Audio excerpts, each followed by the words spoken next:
সকলকে জানাই শুভ রথযাত্রার অনেক অনেক অভিনন্দন। চলো আজকের ব্লগটা শুরু করা যাক। Good morning, welcome back to our channel. আশা করি তোমরা প্রত্যেকে ভালো আছো, আমরাও ঠিক আছি। নতুন একটা সকাল, নতুন একটা দিন শুরু করছি। এখন বাজে 5:04। এই যে আমি উঠলাম হচ্ছে এই তো 4:30 দিকে জেগে গেছি। তারপরে আস্তে ধীরে আমি রেডি হয়ে গেলাম। ঘুমিয়েছি ঠিক 2 ঘন্টা।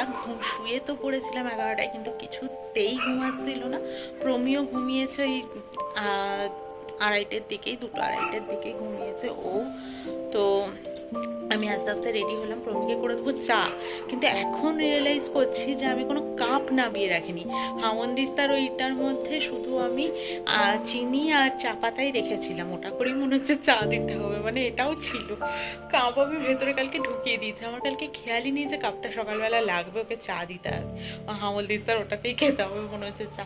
তো চলো, তোমাদের সাথে আবার পরে কথা হবে। কালকে টেনশন এলো না ঘুম, নাকি একটু খারাপ লাগা কাজ করছে তাই জন্য আসছে না, বুঝতে পারলাম না। যাই হোক, ঘুম তো আসেনি। কপালটা খুব ভালো, বুঝলে তো।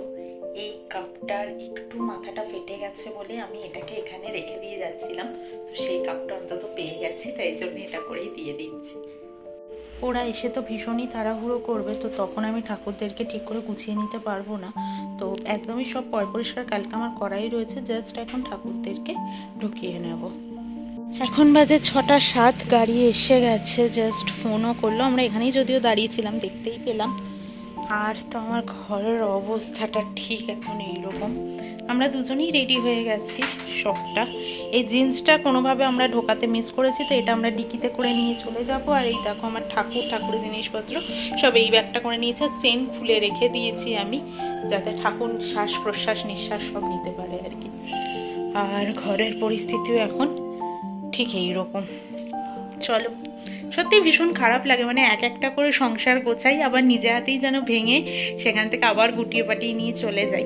তো এই জিনিসগুলো তো অবশ্যই একটু তো খারাপ লাগে বটেই। দাদাভাইগুলো তো চলেই এসেছিল, তোমাদেরকে তো দেখালামই। আর এসে 20 থেকে 25 মিনিটের মধ্যে পুরো ঘর খালি করে দিয়েছে। ওরা ভীষণ খুশি হয়েছিল যে আমি সবটা গুছিয়ে রেখেছি। গোছানো পেয়ে ওরা ভীষণ খুশি হয়েছিল। তাড়াতাড়ি করে খাট, ইনভার্টার এগুলো খুলে দিল। আর গ্যাস ওভেনটাও ওরাই খুলেছিল, আমি খুলিনি, তার কারণ গ্যাসে একটু প্রবলেম চলছিল। তাই আমি চেয়েছিলাম যে ওরাই খুলুক, আমি নই। কারণ প্রবলেমটা আমি নিজেও বুঝতে পারছিলাম না। ওরা আজকে আমাকে ধরিয়ে দিল, তো গ্যাসের অফিসে একবার যেতে হবে। রেন্টাল এগ্রিমেন্ট লাগবে। হয়তো আমরা ভেবেছিলাম সোমবার কাজটা হয়ে যাবে, কিন্তু সোমবার হবে না, কারণ রেন্টাল এগ্রিমেন্টটা আমাদেরকে আঙ্কেলজি দেবেন, তারপর হবে আর কি। তো দেখো ফাঁকা আলমারিটা, মানে ফাঁকা দেখতে ভীষণ খারাপ লাগছে। তো যখন এই ঘরে ঢুকেছিলাম, দরজাটা খুলেছিলাম ভ্লগের হাত ধরেই, আবারও দরজাটা দিয়ে দিলাম ভ্লগের হাত ধরেই। ভীষণ খারাপ লাগছিল। চলো, এবারের মতো সফর তো শেষ। আবার নতুন কোথাও গিয়ে আবার নতুনভাবে শুরু হবে। অবশ্যই তোমরা তো সাথে থাকবেই। সবার সাথে দেখা করা হয়ে গেছে। ওনার যে ঘুমাচ্ছিলেন আঙ্কেলজি আর কি, উঠলো। তারপরে চাবি ঠাবি দিলাম। এমনি অর্জুন ভাইয়ার কাছে দিলেও হতো, তো অর্জুন ভাইয়াও দেখা করলো, ঘরে চলে গেছে এখন। একটু মনটা খারাপ হয়ে গেছে তাই জন্যে। তো চলো এবার যাই। এইচএসআর লেআউটের জগন্নাথ টেম্পল আর হনুমানজি টেম্পলের ওপর দিয়ে, মানে ব্রিজটা যেটা গেছে সেখান দিয়ে যাচ্ছিলাম, ক্রস করছিলাম। আর এই জায়গাটা আমার ভীষণ ভালো লাগে, তাই একবার তুলেই নিলাম। আর একদম সকালবেলা তো পুরো মনে হচ্ছে যেন মর্নিং রাইডে বেরিয়েছি। যখন আসছিলাম তখন একটা ঠান্ডা হাওয়া দিচ্ছিল, বেশ ভালো লাগছিল। আমরা অনেকক্ষণ আগেই পৌঁছে গেছি, কিন্তু আর ব্লগ করার মুড হয়নি, তাই জন্য আর করিনি আর কি। আমরা এলাম তার 10 মিনিটের মধ্যেই এখন প্যাকাস অ্যান্ড মুভেলসের গাড়ি ঢুকলো। জাস্ট ওই ঘরে টানানোর জায়গা আছে, তো তোমাদেরকে আস্তে ধীরে দেখাবো ঘর অবশ্যই। আজকে দিনটা একটু আমি গুছিয়ে নিই, তারপর ওরা আগে আসুক, এরপর আবার দেখছি, কন্টিনিউ করছি ব্লগটা। এখন বাজে 1:28। এই জাস্ট স্নান দান পুজো করে বসলাম আর কি। তোমাদেরকে সবটা পরে আমি বিকেলের দিকে দেখাবো। এখন সত্যি দিচ্ছে না, গা পা সব ব্যথা করছে। তখন যে ঘরের অবস্থাটা ছিল, আমি বলেছিলাম তোমাদেরকে যে বক্স আমি সাথে সাথে ফেরত দিয়ে দেবো। পেছনে আসলে জানলাটা তো ওই জন্য কেমন আমাকে লাগছে। এখানটায় প্রমি বসা ছিল, পাপাকে এখন ভিডিও কল করেছে। মা বাবাদের তো অবশ্যই দেখতে তো ইচ্ছে করেই, বলো, আমাদেরও দেখাতে ইচ্ছে করে যে দেখো এরকম এরকম গুছিয়েছি বা কিছু। তো পুরোটা এখনো গুছিয়ে উঠতে পারিনি। আমার আলমারিটা মোটামুটি আমি গুছিয়েছি, প্রবীণটা এখনো খুব একটা ভালো করে গোছাতে পারিনি। ও যতটুকু পেরেছে রেখেছে। আমি বললাম যে তুমি রেখে দাও, শুধু ট্রলিগুলো ওপরে উঠিয়ে দিক। আর কিছুটা তোমাদেরকে পরে দেখাচ্ছি আমি। আর তখন এত তাড়াহুড়ো করেছি ওদেরকে বক্স ফেরত দেওয়ার জন্য যে আর হয়ে ওঠেনি। তারপরে একটা একটা করে ঘর ঝাড় দেওয়া, মোছা, একটু করে পোর্শন ঝাড় দিয়েছি মুছেছি, কারণ আজকে প্রচণ্ড ধুলোবালি হয়েছে। বিকেলে আরেকবার মুছলে ভালো হয়, কিন্তু শরীর আর দেবে কিনা আমি জানি না, যদি দেয় তাহলে আমি মুছে নেবো। পা প্রচণ্ড ব্যথা করছে, এখনো খাবার অর্ডার দিয়েছে, আসছে। আর হাওয়াটা দিচ্ছে দেখো, পাখা কিন্তু আমরা চালাইনি। খাবার চলে এসেছে আমাদের, হাক্কা নুডলস আর চিলি চিকেন, এটা হচ্ছে কম্বো। আর এইখানে ও যেটা খুলছে সেটা কি আছে, ফ্রাইড রাইস আর চিলি চিকেন। আচ্ছা, না কি একটা বললে, কি একটা দিয়েছো চিকেনের, আর একটা কোকা কোলা দিয়েছে ওরা। এটা হচ্ছে কুং পাও চিকেন বোল। ও আচ্ছা, কুং পাও চিকেন বোল। এটা হচ্ছে স্নেহাশিসদা বলেছিল এখানে আসলেই খেতে ইন্ডিয়ান কুইজ, না ইন্ডিয়ান চিলিতে দিইনি, এটা চাইনিজ ওক থেকে বললো চাইনিজটা খুব ভালো হয় এখানে। ও আচ্ছা, তো চলো খেয়ে দিয়ে নিয়ে আগে, তারপর তোমাদেরকে পরে ঘর দেখাবো। আমি জানি আমাকে খুব বিধ্বস্ত লাগছে, তার উপর চুলঠুল আঁচড়ানো নেই। এখন বাজে 5:30। আমরা 2:30-এর দিকে ঘুমিয়ে গেছিলাম। তো প্রমি না 4:07 দিকে দরজাটা খুলে বাথরুমে গেছিল, আওয়াজ হয়েছে আর আমি উঠে গেছি ঘুম থেকে। তো এখন বাজে 5:30, আমি বসে বসে একটু মানে এদিক ওদিক করছিলাম আর কি। আর ওয়াইফাইটা এখন নেই, কেমন একটা লাগছে যেন।